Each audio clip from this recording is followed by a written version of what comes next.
واقعہ حضرت خالد بن ولید رضی اللہ عنہ قسط نمبر 141 اپنا اسلامک اسٹوڈیو۔ ناظرین، ان دیواروں کے اوپر جو برجیاں تھیں وہ مضبوطی کے علاوہ بلند بھی تھی، ان کے ساتھ زینے لگے ہوئے تھے اور ان کے اوپر چڑھ کر دیکھو تو دور دور تک علاقہ نظر آتا تھا۔ دریائے نیل کا نظارہ تو دیکھنے والوں کو محصور کر دیتا تھا۔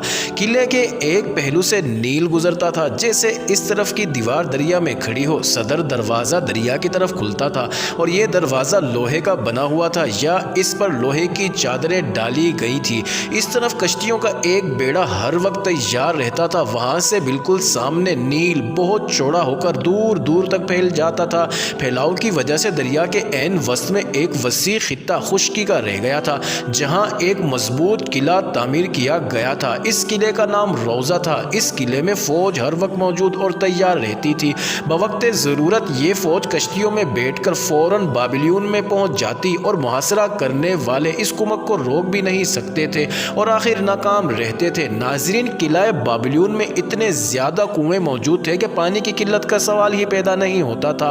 دیوار کے باہر سے کھیت اور پھلوں کے باغات شروع ہو جاتے تھے جو قلعے کے ارد گرد تھے۔ ان کی وجہ سے قلعے میں خوراک کی بھی قلت پیدا نہیں ہوتی تھی۔ قلعے کو اور زیادہ مستحکم اور ناقابل تسخیر بنانے کے لیے کھیتوں اور باغات کے ارد گرد ایک بڑی چوڑی اور گہری خندق کھودی ہوئی تھی، جس میں دریا کا پانی آتا رہتا تھا۔ دریا کی طرف والے دروازے کے علاوہ ایک اور بڑا دروازہ تھا۔ وہاں رسوں اور زنجیروں کی مدد سے ایسا انتظام کیا گیا تھا کہ اپنی فوجوں کو خندق سے گزارنے کے لیے ایک پل تھا، جسے بوقت ضرورت خندق پر ڈال دیا جاتا تھا۔ گزرنے کے بعد یہ پل اٹھا دیا جاتا اور دشمن کے لیے خندق عبور کرنا ناممکن ہو جاتا تھا۔ ناظرین، بابلیون کے اندر اپنے جو جاسوس گئے ہوئے تھے وہ محاصرے سے پہلے نکل آئے تھے۔ انہوں نے سپہ سالار عمرو بن عاص کو بتایا تھا کہ قلعے کے اندر بہت ہی زیادہ فوج موجود ہے اور دریا کے جزیرے والے قلعے میں بھی فوج کی کمی نہیں۔ یہ ساری فوج میدان جنگ سے اس حالت میں بھاگی تھی کہ اس پر خوف زدگی طاری تھی، لیکن فوج اتنی زیادہ تھی کہ ہجوم کی صورت میں اور قلعے کی دیواروں کی پناہ میں دفاعی جنگ لڑ سکتی تھی۔ ناظرین، مجاہدین اسلام نے اس قلعے کا محاصرہ کر لیا۔ چند دنوں بعد مکوکس کو اطلاع دی گئی کہ جہاز کے کپتان کو پکڑ کر لے آئے ہیں۔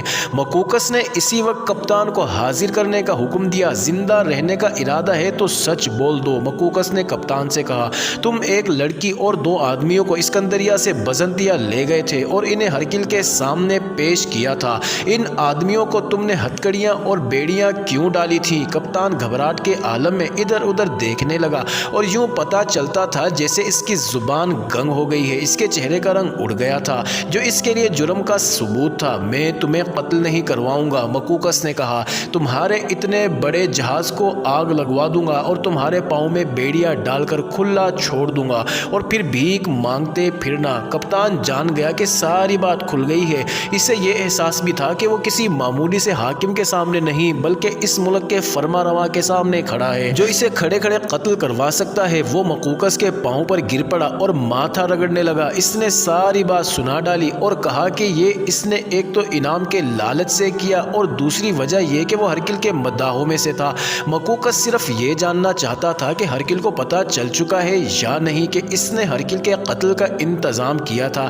یہ اسے اس کپتان سے پتہ چلا۔ مکوکس اور جرنیل تھیوڈور جو اس وقت اس کے پاس بیٹھے تھے حیران ہونے لگے کہ ہرکل نے اس کے خلاف کوئی کارروائی کیوں نہیں کی۔ کپتان کو یہ تو معلوم ہی نہیں تھا کہ ہرکل نے اس کی غیر حاضری میں کیا سوچا اور کیا کہا تھا۔ کپتان کی قسمت کا فیصلہ کرنے کے لیے مکوکس نے اسے باہر بھیج دیا اور تھیوڈور کے ساتھ صلح مشورہ کرنے لگا۔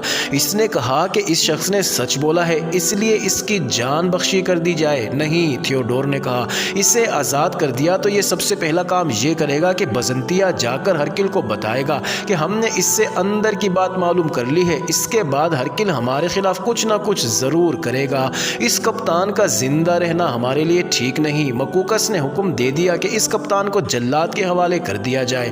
باہر سے کپتان کی آہو بکا سنائی دینے لگی، جو دور ہی دور ہٹتی گئی اور جلاد کے ہاں جا کر بالکل خاموش ہو گئی۔ معزز ناظرین، محاصرے کے دوران ایک جاسوس مجاہد جو ابھی قلعہ بابلیون کے اندر ہی تھا باہر نکل آیا۔ یہ اس کا ایک کارنامہ تھا جو اس نے کر دکھایا تھا۔ وہ بابلیون میں کسی مخصوص بھیس میں تھا۔ وہاں سے وہ کشتی میں دریا کے پار قلعہ روضہ تک چلا گیا۔ وہ شہر کے چند آدمیوں کے ساتھ گیا تھا، غالباً سرکاری طور پر پر قلعہ روضہ کے جزیرے میں کوئی کام تھا جس کے لیے اس مجاہد نے اپنے آپ کو پیش کیا تھا۔ رات کے وقت یہ مجاہد چوری چھپے وہاں سے نکلا اور دریا میں اتر گیا۔ ان دنوں دریا میں طغیانی کے آثار پائے جاتے تھے۔ ویسے بھی وہاں سے دریا خاصا چوڑا تھا جسے تیر کر پار کرنا کسی کا ہی کام ہو سکتا تھا۔ اس جاسوس نے دریا پار کر لیا اور پھر کنارے پر چلتا وہاں تک چلا گیا جہاں لشکر مجاہدین کا محاصرہ تھا۔ اس لشکر میں پہنچ کر وہ گر پڑا تھا اور کچھ دیر بعد اس کے ہوش و حواس ٹھکانے آئے تھے۔ اس نے سپہ سالار عمرو بن عاص کو یہ خبر دی کہ قلعے کے اندر کتنی زیادہ فوج ہے۔ اس نے یہ بھی بتایا کہ مقوقس نے اس ساری فوج کو اکٹھا کر کے خطاب کیا ہے۔ مقوقس نے اپنے اس خطاب میں اپنی فوج سے کہا تھا کہ دریا میں طغیانی شروع ہو چکی ہے اور 1 یا 1.5 مہینے تک دریا میں اتنی طغیانی آ جائے گی کہ اس میں کوئی اترنے کی جرات نہیں کرے گا۔ اس سے یہ فائدہ ہوگا کہ دریا کی طرف سے قلعہ بالکل محفوظ ہو جائے گا، باقی اطراف خندق پانی سے اتنی بھری رہے گی کہ عرب کے یہ مسلمان اسے پار نہیں کر سکیں گے۔ مقوقس نے یہ بھی کہا کہ طغیانی 1.5 مہینہ رہے گی اور پھر اترنے لگے گی۔ 1 مہینہ تک دریا کا بہاؤ معمول پر آ جائے گا اور پھر اسکندریہ سے کمک آ جائے گی۔ نیل اسکندریہ کی طرف بہتا تھا، وہاں سے کمک دریائی راستے سے ہی آسانی سے اور کم وقت میں آ سکتی تھی، لیکن طغیانی کی صورت میں کشتیاں الٹے رخ چلانا بہت ہی مشکل اور دقت طلب تھا۔ مقوقس نے کہا کہ اتنا عرصہ گزر جانے تک مسلمانوں کا حوصلہ پست ہو چکا ہوگا اور انہیں آسانی سے پسپا کیا جا سکے گا۔ جاسوس مجاہد نے یہ بھی بتایا کہ مقوقس نے اپنی فوج کو انعام کا لالچ بھی دیا ہے۔ یہ تنخواہ دار فوج تھی۔ مقوقس نے فوجیوں سے وعدہ کیا کہ مسلمانوں کو پسپا کر دیا تو ہر فوجی کو 3 مہینوں کی دگنی تنخواہ دی جائے گی اور جو فوجی زیادہ بہادری دکھائیں گے انہیں انعام و اکرام سے مالا مال کر دیا جائے گا۔ جاسوس نے اپنی یہ رائے دی کہ رومی فوج کی تعداد تو بہت زیادہ ہے لیکن اس فوج کا حوصلہ اتنا مضبوط نظر نہیں آتا جتنا ہونا چاہیے۔